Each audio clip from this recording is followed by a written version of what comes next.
உண்மை ஆவிக்குரியவங்க தான் எப்போதாவது ஒரு முறை. புரியவே இல்லை. நம்ம எல்லாரும் ஆவிக்குரியவர்கள் தான் எப்போதாவது ஒரு முறை. ஆனா அடிக்கிறதெல்லாம் வந்துடுறோம். இப்போ ஒண்ணும் இல்லை, இங்க இருக்கிற வரைக்கும் நம்மள ஏஞ்சல் தான். ஆனா வெளியே போன வரைக்கும் நம்ம லூசிபரா இருக்கணும். சர்ச்சில் கிறிஸ்டோபரா இருக்கிறோம், வீட்டுல லூசிபரா இருக்கிறோம். சர்ச்சில் இந்த பூனையும் பால் குடிக்குமா? இந்த பூனை லிட்டருக்கு தான் குடிக்குது.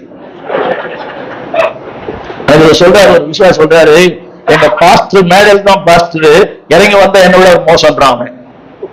எந்த அளவுக்கு ஜனங்கள் நம்ம கணித்து இருக்கிறார்கள், எந்த அளவுக்கு மார்க் போடுறாங்க, டசன்ட் மேட்டர். அடிக்கடி நான் சொல்லுவேன், உலகத்தின் மதிப்பீடு தேவையில்லை, பரலோகத்தின் மதிப்பீடு போதும். என்னை பத்தி நிறைய பேர் சொல்லுவாங்க, இங்க இருக்கிறவங்க சொல்லுவாங்க, அவர் ரொம்ப பெரிய ஆளு. எதுல பெரிய ஆளுன்னு தெரியல எனக்கு. அப்படி சொன்ன பரவாயில்லையே, அது பத்தி கவலைப்படுறதே இல்லை. அம்பானின்னு சொன்னாலும் கவலைப்பட மாட்டேன், அதானின்னு சொன்னாலும் கவலைப்பட மாட்டேன், எதுக்கும் கவலைப்பட மாட்டேன்.